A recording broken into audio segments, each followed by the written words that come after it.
Okay, so Dr. Stu, what exactly were you doing before you saw the business?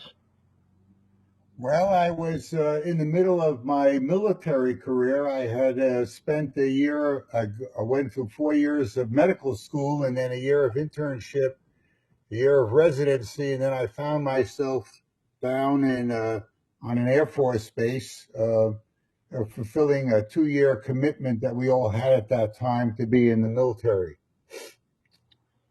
I was Okay, about back to my complete my residency and then eventually a fellowship. So I was right in the middle of my medical training.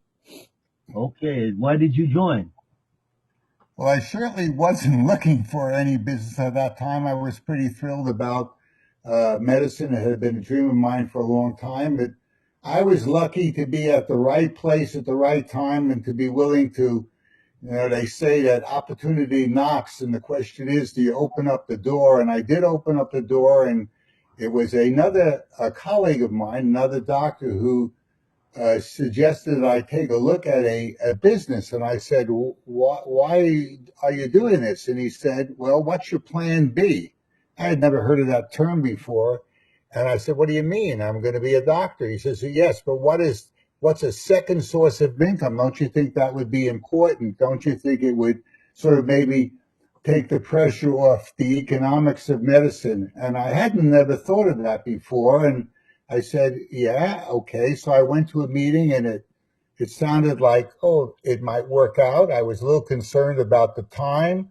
I was a little bit concerned about whether this is something that was so strange for me. I had done all my work in biology and in science, and he said, we work as a team, Stu, and in a small amount of time, you can do an amazing thing. That's what I found, and you could do it too. So I decided to trust it for 2 years. I gave a 2 year commitment to the business. I put in, I averaged about 8 hours a week. I was very diligent about doing it. I was absolute that I was going to put those 8 hours in. I think just about every week for the 2 years I did. Maybe I missed 1 or 2 weeks, but I always made up for it.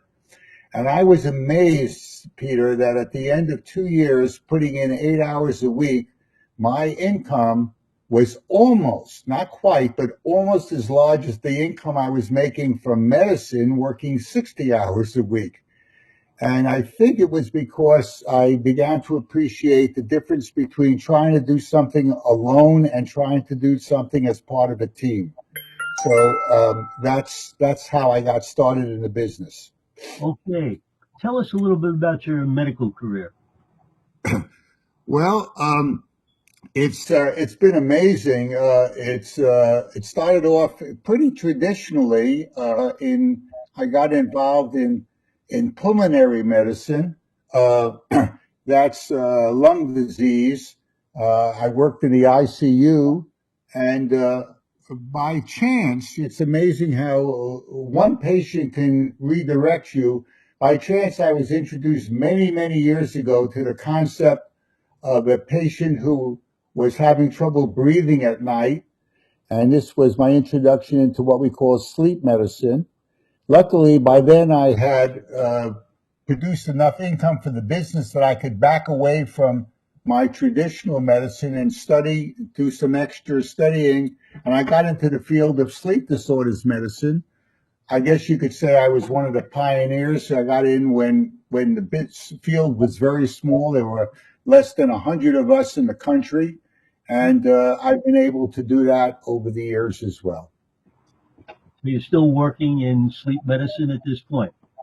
I am working on it. Things have changed. COVID changed a lot of things. I'm backing away slightly of doing a lot of what we call telemedicine, so I'm able to sort of limit my time. I'm at the point now where I can kind of choose the situation that I'm in. I don't have to work long hours in the hospital or on weekends, but I do see patients, enjoying that very much. Continue to do it. People ask me, when are you going to retire from medicine? I said the first time I come to a Monday and I hate Monday. And right now I love it. And I think I love it because I can control it. I can control it because of the plan B that I created through the business. Tell us about some of the benefits you have from the Amway business. Well, the amazing thing, I think, in a way, it's helping me be a better doctor, because the one thing that is very important besides your expertise and knowledge in medicine is your ability to interact with people. And I sure learned a lot of the people skills through this business. And in a way, I think in the way I can handle patients, also the way that I can work with my staff. Uh, these are lessons I learned along the way through working in this business. So that's been great. The other thing, though, is I was introduced to the Neutralite Corporation. This is a major part of the Amway business. And I got to understand a little bit about a lot of what we call preventive medicine. I was working on the other end of it, where people were having heart failure and lung failure and kidney failure and liver failure. Not much you can do in the ICU at times. And I said, I'd like to sort of get involved where I can I can interact with people at the earliest stage, or even in the preventing. Now with our ability to understand genetics and to look at typing early on, there's a lot of things that can be predicted, or put people in different classes. And through the Neutralite products, it's been an amazing addition to my medical career as well. So I've enjoyed that. Of course, friendships that have been created throughout the world because of this business, the trips I've been able to go on, these are very endearing to me now as well. Okay. So how long have you been eating or working with Nutrilite? Wow, I not quite as long as you because of your previous experience, but within the first 2 years of the business, Neutralite sort of joined the Amway family, and I was quite concerned, actually, because Peter, I said, I don't want to get involved with a company that produces vitamins and minerals and supplements unless I know about it. And I was really happy to have had the chance to meet Dr. Sam early on and to go to the facilities and ask the tough questions. So I've been eating Nutrilite now since 1973. And I attribute that a lot to my vigor. I know a lot of people 10 years younger than me that are sort of kind of what you call in the rocking chair situation. They can't do very much. They can't get around. And I, God bless Neutralite Double X. For all of you that have not had the experience of long-term commitment to Double X, I'm not talking about trying it for a month, but a long-term commitment to Double X, it can really make a difference. Yeah, I've been eating double X for 55 years myself. So you're close to that. But I should mention we're both almost the same age and still very active, doing things, traveling.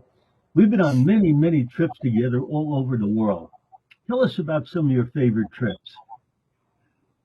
Oh boy, there have been so many, but I can maybe, let's see, I can think of three that kind of stand out for a variety of reasons, where we went and who we went with and what I was able to do. One of them, I noticed that my good friend Chuck and Jean are on this seminar right now, and I remember so carefully, so vividly, being with you and Barbara and Chuck and Jean on a cruise of the Mediterranean. And in particular, I remember the thrill of being able to play on the same tennis court as Steffi Graf played. This is in Monte Carlo in Monaco. And we were all together for that. So that was quite an event. The interesting thing, I always tell this story, Peter, if you give me a moment. I had friends who used to badger me when I was getting started about me wasting my time doing this business. They were going out, they were playing tennis in an area in San Diego. And I used to say, well, I'd like to play with you, but right now I'm committed to giving a meeting tonight. They said, why are you wasting your time?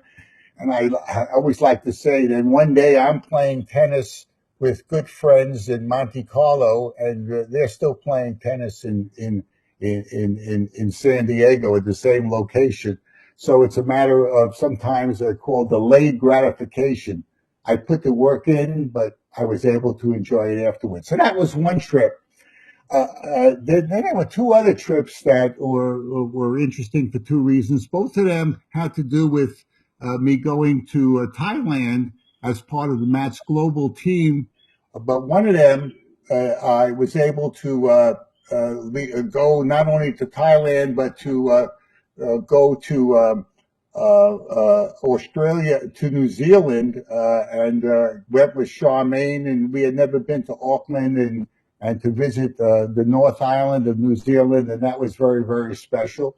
And then the second trip was one in which I went with good friends, John and Trish, and we went to China. We were able to do two things there. One of them was to visit the Amway facility outside of Wuxi, China, and to see the way Neutralite is doing their work with the Asian market there, the Asian uh, uh, products, taking them and using Western growing methods, and that was quite fascinating. But then my dream came true to go to the Great Wall of China. You know, I had remembered studying it in the sixth grade in geography, and I'm wondering how many people also got to see pictures of the Great Wall and said, I wonder if I'll ever get to see it. Well, through this business, so I was able to do that as well. Those are three of the highlight trips that I've made. How many total have you been on? You have any idea? Probably, well, gee, I don't know, maybe 65 or so. Yeah, it's amazing, isn't it? People work hard all their lives to get a couple of weeks vacation, and they go to the shore. That's all great. I'm happy for them. But in this business, we get these trips free all over the world, whether it's walking on the Great Wall or cruising in the Mediterranean. Yes. Are there other doctors in the business beside yourself?